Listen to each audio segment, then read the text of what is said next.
Lord Jesus, if anything else could go wrong. The best period of my life seems to have no end. Of course, everything can't go smoothly, and I need to take a break. Work has turned into a daily survival ordeal, and the person I trusted more than anyone else causes me more grief than anything. Perhaps I should explain how all this began. I, Jim Anderson, met my wife Kate on the first day of work at Chisholm Engineering. I was 18 years old and nervously came to my first day of work a few weeks after my high school exams. I was a good student and could have gone to college, but I knew it wasn't for me. I had already studied enough, and my parents couldn't afford to support me for 3 years of university education. Kate was a personnel assistant, helping the company recruit employees, and she was just magnificent. It took me 3 months to gather courage and ask her out. I was sure the rejection would be soft. But she didn't refuse. She actually said yes, and asked where we were going. I was so sure she would reject me that I didn't even think about where to go. 20 years have passed, and amazingly, we both still work at the same company, and 18 of those years have been happy in marriage. I led a project management group, while Kate made a meteoric rise and became the personnel director at a large machinery plant. We had 2 wonderful children, 16-year-old Amy and 14-year-old Jack. Everything was going well. A lovely home, and a comfortable lifestyle. John Hucombe has been my best friend since elementary school. In high school, we started hanging out with Rob Turner and remained friends, and a few years later, Rob's younger brother, Paul, joined us. Paul was the only bachelor among us. The rest of us were married, and all wives were close, having known each other for many years. Paul was more focused on his career than all of us. I recommended him to our company, and I was very pleased when he got the operations director position. It was a very well-paying job, and we celebrated it accordingly. Paul explained that he was surprised to get it, as old Chisholm had given him a hard time during the interview. 6 months later, on a Friday evening, the 4 of us had a few pints of beer, and I mentioned that Kate had been a bit off lately and scattered. I brought up this issue because I thought other wives might have something to tell my friends, especially if it was medical. Nothing was said. The guys were concerned and agreed it was very unusual for Kate. I admitted that I had thoughts of infidelity. The guys didn't believe it could be true but asked what made me think like that. It was hard for me to explain, apart from saying that something was off. Until that moment, Paul had been silent, but then suddenly he began vehemently defending my wife, stating that he works with Kate and that she had absolutely no interest in even looking at another guy, let alone. I would be a complete idiot if I thought she would do that. It was almost a tirade, and I thought it was very strange. Paul was defending her too passionately. When I looked around, I wasn't the only one surprised. I remembered he often flirted with Kate, lots of jokes and small touches, and with the nature of his work in the company, they often went on business trips together. I confronted him, trying to understand the situation. He didn't react at all but started to look guilty and became extremely agitated. Rob knew him better than anyone else and caught onto it too. He looked at his younger brother. "Please, tell me you're not that stupid." At the same time, I almost shouted, "When did you start hitting on my wife?" Chaos ensued. We both stood. I tried to lunge at him. John and Rob managed to keep us apart. Rob dragged his younger brother out onto the street and told him to scram. "But I'm your brother. I'm serious. Get lost before I beat the crap out of you myself. You're despicable and a high and mighty jerk." John and Rob tried to say that maybe things weren't as bad as I thought, and that I needed to talk to Kate to find out the truth. I agreed and went home. When I arrived, Kate was sitting at the kitchen table, crying. "I understand that Paul called to warn you. Is that true?" Kate didn't deny it but downplayed it, saying it wasn't a romance. Supposedly, they were just fooling around during a business trip. I dug deep enough to confirm that fooling around meant sex. She swore it was a one-time thing under the influence of alcohol, but it didn't convince me. Rob genuinely defended her, and it seemed to me that there was something more here. I admit, my reaction was unforgiving.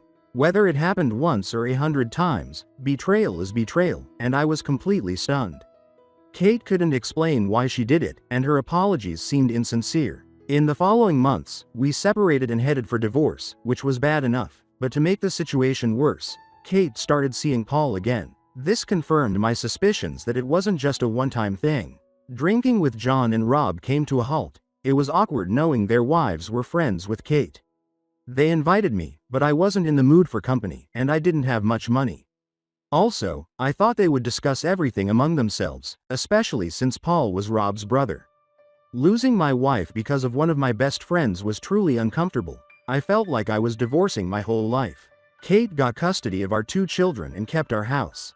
I knew Paul was spending time there. Despite this, I still paid half the mortgage plus child support. All I could afford was a small apartment in a crappy part of town.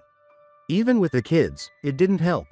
They weren't too keen on staying with me and wanted to spend time with their friends who lived nearby our old house. At first, I took them with me for a few days, spending all my spare money on trips we all loved and regularly did when they were little. Then conflicts over time began. Sometimes they would go on outings with Kate and Paul, sometimes on school trips, sometimes to friends, an endless list of excuses. In the end, I hardly saw them for the last 2 months and missed them terribly. If it weren't for their sports, I might have completely lost touch with them. I always followed their sporting events and coached them both in football.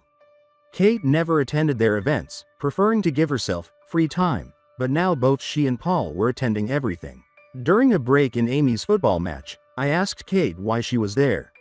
She became defensive, saying they were her kids. "You never used to care about this before." Well, I thought it would be beneficial for the kids to have support during our separation. If you're only doing this for them, not for yourself or to prove your point, you wouldn't be doing something as petty as trying to shove it in my face with your boyfriend. Don't be ridiculous, it's over between us, and now you absolutely don't interest me. With that, she hugged Paul and leaned into him. I walked away, feeling defeated once again.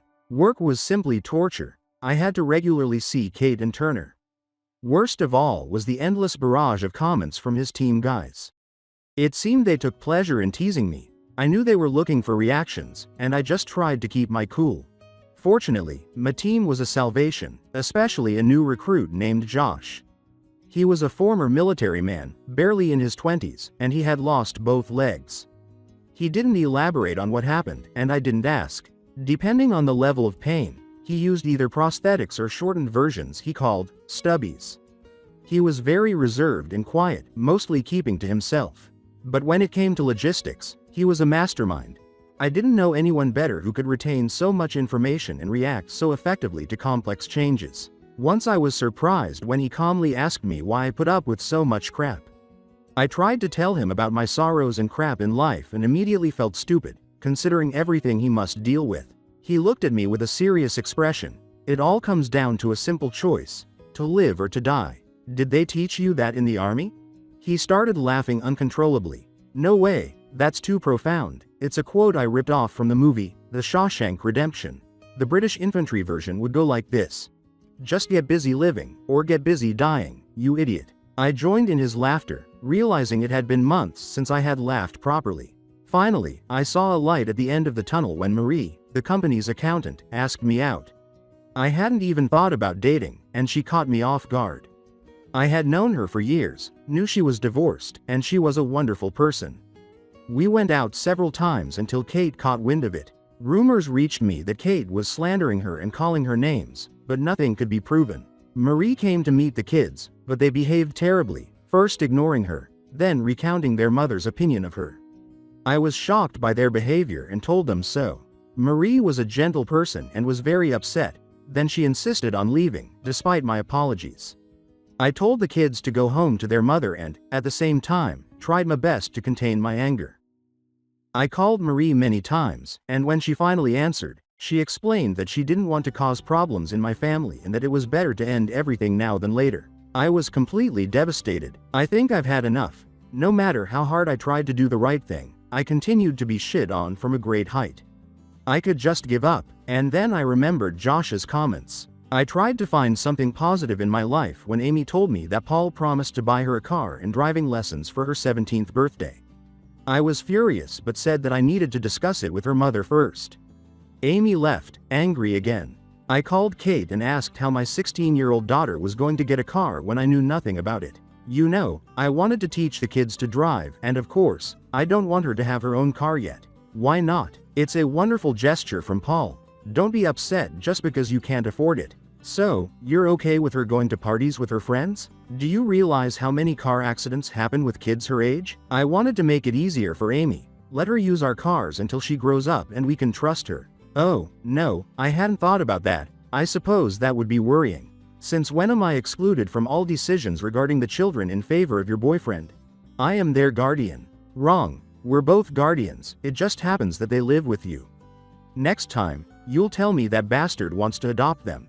Don't be ridiculous. I agree we should have asked you first, but I'll tell her we're not going to do it. Great, so I'll be the bad guy again, ruining her chances for a car, while Paul remains the hero. Are you two intentionally trying to stir up trouble between me and Amy, or is it just your talent? Of course not. Paul is just trying to support me and bond with the kids. Tell him to back off. He has you and, it seems, my kids, but I'm their father. I have the right to be involved in decisions. I'm sorry, okay. Her words didn't match her tone, which sounded contemptuous. How many times are you going to apologize after making selfish decisions? Try changing your actions. Think about someone else besides yourself. You and Turner are definitely made for each other. You're like two peas in a pod. What does that even mean? Sounds like you're jealous. Jim, you're the one who dumped me. Remember, if you hadn't, we'd still be making these decisions together. And you were the one who screwed it all up. It's pointless to bring up this shit again. We should do what's right for the kids. I don't want them spoiled. They need to earn and be independent. Amy can work if she wants to save up for a car, and then we can help her. Not just hand everything to her on a silver platter. Kate's remark about me not being able to afford to help infuriated me. It was because I was still paying the mortgage and child support. It pissed me off, especially considering that Turner seemed to spend a lot of time there. Trying to reason with Kate was like banging my head against a wall and getting the same result every time. I had been saving money and thought I could afford it. I called Kate to make sure the kids would be there on Friday to pick them up for the weekend. Surprise, surprise. They had planned a trip and forgot to tell me. I had to threaten her with a family court lawsuit before she agreed that I could come on Friday to see them before they left on Saturday afternoon. I stood in our old kitchen reminiscing about the happy days. The kids sitting at the table, and Kate, like in the good old times, standing by the bench. I suggested taking the vacation we had been planning as a family for many years. A trip around Europe in the summer. Amy wanted to see as many European capitals as possible, and Jack wanted to do a climb on the Via Ferrata, a protected climbing route through the Alps, and engage in extreme sports in the Alps. It wouldn't be cheap, but I was willing to spend all I had and borrow the rest. The kids were enthusiastic and began discussing different places we could visit. Finally, some positivity. They reacted just as I had hoped. I noticed Kate looking thoughtful. This was supposed to be our family holiday, Jim. We planned it together. Well, now we can't do it together, and this is probably the last chance we have before Amy goes on vacation with her friends. At that moment, Paul walked into the kitchen as if he owned the place.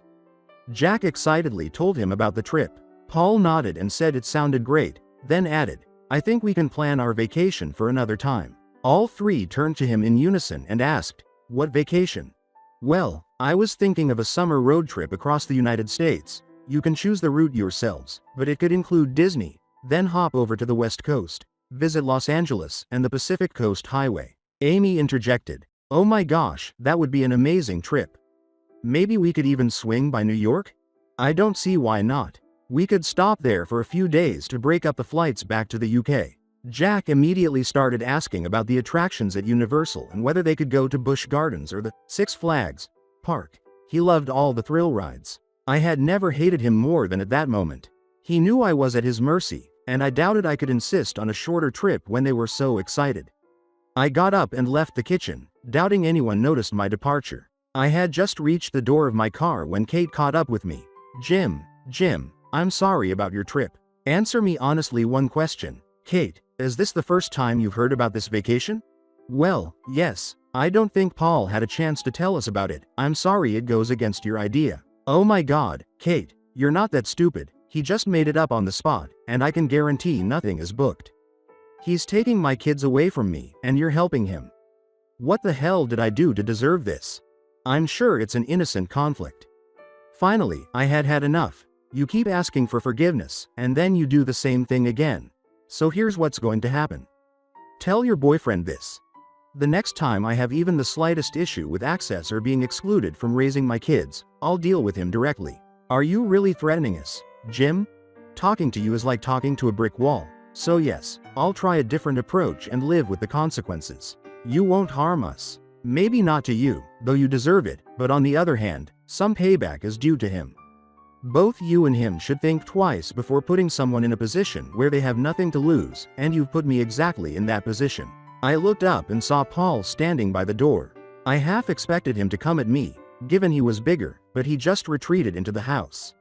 I saw a disappointed expression on Kate's face, but she quickly concealed it. You see, a real man doesn't resort to threats of violence. No, it seems he ran away. I composed myself and looked at Kate again. You're trying to win their favor and push me away.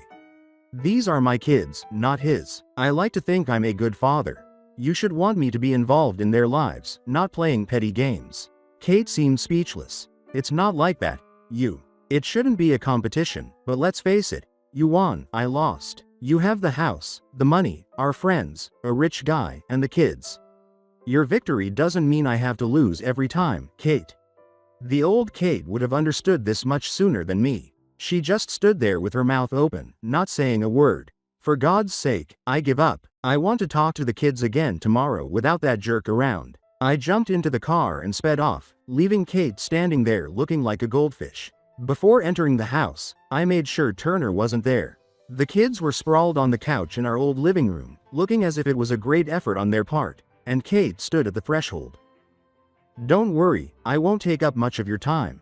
There was no verbal response, but Jack managed to lift his eyes to me. I know the breakup is hard on both of you, and I wanted to remind you how much I love you, just like your mom does, and that will never change. Kate looked surprised that I mentioned her. But I don't understand what's happening to you. I can barely recognize you lately. You're great kids, but now you have this snotty attitude, like things aren't good enough. I love you to bits, but I deserve better than to be a laughing stock. If you want to move on with your mom and Paul, I'll back off. If you want stuff and big holidays, Paul is your man. What I won't do is show up every weekend to listen to lame excuses about how busy you are. Kate tried to interrupt. I doubt. Yes, I've heard enough of what you think, and I'm talking to my kids, maybe for the last time. I can't buy you what he can, but I still want to spend time with both of you, doing sports, going hiking, whatever you want. I know it's not Florida or somewhere else, but we would be together, and both of you will be off to college soon. Still no response except for awkward glances and fidgeting. The way you behaved with Mari was unforgivable. What gives you the right to treat someone like that? We didn't raise you like this. I've never been so ashamed of my family. I hope you're all happy. She won't have anything to do with me. Kate got angry. Well, she wasn't good enough, Really, Kate? What did she do to you? She's a wonderful person, and all she did was agree to go out with me. You were sleeping with a lover when we were married, and I never judged you. But congratulations, you scared her off so much that she got worried because of my psycho ex-wife and kids. I winced, realizing I had said all this and cursed in front of the children. Amy and Jack looked shocked. This information seemed to be a revelation to them. I turned to Kate. And here's another thing. Thanks to Turner poking me about the lack of funds, I checked with the child support agency, and they think I should have counted the mortgage towards part of the alimony, so expect an assessment and review. Maybe the lover boy can step up and pay for my house where he seems to be living. Amy lifted her head and looked at her mom. Dad is still paying. Her voice trailed off, and Kate returned to her golden fish pose, and the children didn't look much better. It didn't seem like I would get an answer from any of them. I stood up again in distress, muttered something about letting me know, and left. Back in my humble apartment, I wondered if I could afford to move. I forgot to mention to Kate that my lawyer advised me to continue paying the mortgage and reduce the alimony. This ensured a roof over my children's heads, but he believed it could be a good investment as property prices were rapidly rising. And when Jack moves out in a few years, she'll either have to sell or buy me out. The phone rang. It was Amy. I wondered what the next misfortune in my life would be. I answered, and Amy said that Jack was on speaker with her and hastily said, "We figured out that you're owed 6 weekends and 4 weeks of vacation, and we were wondering if you still have the desire to go on a tour of Europe this summer. And include the Black Forest, see the Alps, and drive through Italy." Her words flowed in a nervous stream. Do you remember those places? Of course, we talked about it for many years, and it should be much warmer there than in Scotland. And Dad, well, we regret how we behaved. Mom never said it was her who cheated. We thought it was you and that it was supposed to be with Mari. And Paul talked as if he paid for everything after you left us. I don't care as long as I can get my kids back. Jack chimed in. You're wrong about Paul. We actually don't like him. He's a jerk. Honestly, I tried not to laugh. Jack, that's not the impression you guys gave. We thought that if you couldn't see us, then, that you could come back. That's never going to happen, Jack. It's over between your mom and me. She left, but I want to be there for both of you. Amy picked up from Jack. The thing is, Dad, we think Mom feels the same way. He's not really here that often, but he shows up if you're going to pick us up. They argue a lot, and often because of you. It's hard for me to believe that. Your mom has just been so. Well, it's been difficult to communicate with her since we split up. I'd even say she hates me. I don't think so, Dad. I think she knows she made a mistake. I sat in Kate's human resources office at work. My nose was broken, and I tried not to get blood on what looked like an expensive carpet. Kate was furious when she saw me. Good Lord, Jim. Fighting at work is a serious breach of discipline. I'll have to fire you. What's the matter? Worried you'll lose your alimony? It's pathetic. Grown men fighting. You know we had to call an ambulance for Bob? Well, he deserved it. I think I did pretty well considering there were 3 of them. Grow up, Jim. This is a complete disaster. It's so bad that now the old man is coming. At that moment, Turner burst in, and I tried not to smile as I looked at his swollen lip and bruised cheek. He immediately began shouting that he and half his team had been attacked, demanding that we call the police and report the assault, and also to fire me immediately. I looked at Kate. Do you want to find out what really happened before you fire me? I mean, after all, it is your job. A deep voice echoed through the room. I agree. I turned around and saw Old Man Chisholm, the chairman of the board and founder of Chisholm Engineering. These days, he rarely visited the factory, but still had an imposing presence and a corresponding reputation. Strangely, Josh was standing next to him. Turner launched into his explanation. It was an unprovoked attack in the cafeteria on me and 2 others from my team. An unprovoked attack by 1 person on 3 seems a bit odd, don't you think? So what happened, Jim? Well, I might have swung first, but being outnumbered, I wasn't going to wait around. I thought I saw Chisholm suppress a smile. Kate continued. We have no choice but to fire you and call the police. Jim, you've already threatened Paul. I heard it myself. Nothing you've said can justify the assault. Aren't you going to ask what provoked this? I suppose it's jealousy over my relationship with Paul. No, it's been months of harassment from him and his department guys. Paul nearly choked. That's complete rubbish and just a pathetic excuse. Then Josh spoke up. I can confirm that everything Jim said is true. Paul looked at him with contempt. Who the hell are you? If you think you know what's best for you, don't stick your nose in other people's business. Josh is my grandson, replied Chisholm, and I trust him more than someone like you. I managed my surprise and pulled out my phone, scrolled back, and pressed play. Hey, Cookie, our boss was late this morning. He probably thoroughly checked your missus. The room became uneasy. I saw Kate glance at Turner. I scrolled further on the recording. You know she was screwing him for months before you split. Did you know? Are you one of those cuckolds who enjoys watching someone else screw their wife? Kate's face turned crimson, and Turner yelled, This is complete rubbish. I fast-forwarded again. The next voice was Turner's. Shame you were always late for work, Jim, and didn't get that manager position. I looked at Kate. Have you ever seen me be late for work? Even once since we've been here? He blocked that and told me about it. Told me to keep away because it will happen every time. I switched to the recording from the cafeteria. It was Bob Marsden's voice. Paul says she's great in bed and does everything right. As soon as he gets her going, we'll have a little party with all the guys. Maybe we can even get your sweet daughter involved. Sounds of scuffle and fighting followed, and then the recording cut off. That was the last comment I reacted to. You're still the mother of my children, and the mention of Amy, well. Kate glanced at Turner, and he awkwardly shuffled. I didn't know that idiot Bob was going to say that. He was just trying to provoke him. Old Man Chisholm spoke up. Officially, all participants are suspended from work pending investigation and disciplinary hearings. Unofficially, Turner, get out of my building and take your buddies with you. Whoever calls the police will never work in this industry again. You're done. Worst appointment in my life. Don't even think about competing with me. You'll regret it. He nodded to the guard at the door, who entered and then escorted Turner out. Chisholm turned to me. In light of all this, I would say you handled it well, but you should have come to me. Go home, Jim, get yourself together. Kate, we need to talk. I can't believe such behavior went unnoticed, even disregarding your role in this matter. As the HR director, you should have been aware of what was going on. Tears were streaming down Kate's cheeks. You know that's not true, Jim. It wasn't for months, just once, and I regretted it as soon as it happened. I walked out with Josh, thanked him for his support and advice, and offered to buy him a pint of beer or more. I'd love to, but I have to go to the regiment on Sunday. Usually, I just go to the mountains to be alone, but they've called me in for something official.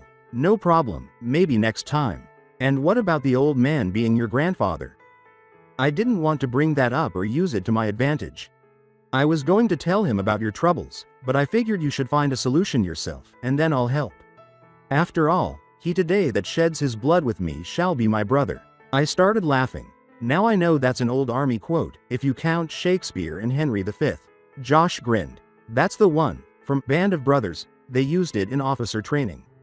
For everyone else, it was too pompous. That evening, Kate came to my apartment, and I reluctantly let her in, asking what had happened with Chisholm. He confirmed that Paul and 2 others involved in the fight will be fired. Other team members admitted to harassing you and said Paul instigated it. I received a reprimand and a final written warning. Are they going to the police about the fight? No, the guys confessed to the harassment and want to bury it all. They claim it was just disagreements that got out of hand. Did you talk to Turner? Ask him why he did it? He wanted to get rid of you because he thought I was still in love with you. He said all the talks were aimed at making you snap and quit, but you didn't take the bait, just ignored them. He's gone mad. If you love someone, you don't cheat on them, lie to them, or treat them like crap. You've been treating me like crap for months now. I'd even say you enjoy hurting me. Kate began to hysterically sob. None of this was supposed to happen. It was a mistake. You weren't supposed to find out about it, and you weren't supposed to leave me. Everything that could go wrong did. I thought if you missed the kids and your life turned to crap, you'd give me another chance. But it didn't happen. Paul was just trying to make you jealous more than anything else. I have no real feelings for him. So you were a bitch because you wanted me back? Seriously? Take responsibility for your actions, Kate. You're the one to blame for all of this. I have no idea who you are. The woman I married would never do such things. She was kind and caring. What happened to her? I messed up everything when I realized you weren't coming back, and with the divorce, I felt like I had to see it through. The kids, our friends, and my family couldn't believe what I had done. John and Rob refused to be in the same room with us. I didn't see their wives and families for months. I had to prove that it would work out between us and Paul, otherwise, I would have thrown everything away. I had to prove I made the right decision and that he was the best man. My life with Paul had to be perfect, and the more I belittled you, the better my decisions looked. I tried to create the illusion of a loving relationship, but it wasn't like that at all. He was arrogant and selfish, but by then, there was no turning back. What a fucking mess. And you dragged the kids into all this shit. I'm really sorry. I needed to try to fix everything, but I had no idea how. I didn't realize how much it affected your relationship with them. Great, another apology. I heard your words, I'll change my actions, and I won't need to apologize anymore. At least it's over with him. He's gone now, and I need you, as do the kids. They're really mad at me. I thought maybe we could try again. I never stopped loving you. I couldn't believe it. I was so sure she hated me. It made me pause to think. But it was short-lived. There's no going back, Kate, not for me. The connection and trust we had, they're gone. I'm not trying to hurt you. I'm just trying my hardest to deal with the situation and get my life back on track. On Sunday morning, I met John and Rob for a pint of beer. They reproached me for not answering all their calls and messages. I tried to explain why. The wives were friendly, and ultimately, Paul was Rob's brother. Rob laughed. He's not my brother. I haven't spoken to that asshole since that night in the pub, and that's just fine by me. Otherwise I'd have blown my top. John explained that initially, the spouses didn't see much of Kate, but now they're back in touch and say Kate regrets everything. She believes if she hadn't started seeing Paul again and been more sensible, we could have gotten back together. I wasn't sure about that, but I was sure it was nice to talk to friends again. We started talking about other events in our lives when I accidentally glanced at the TV screen.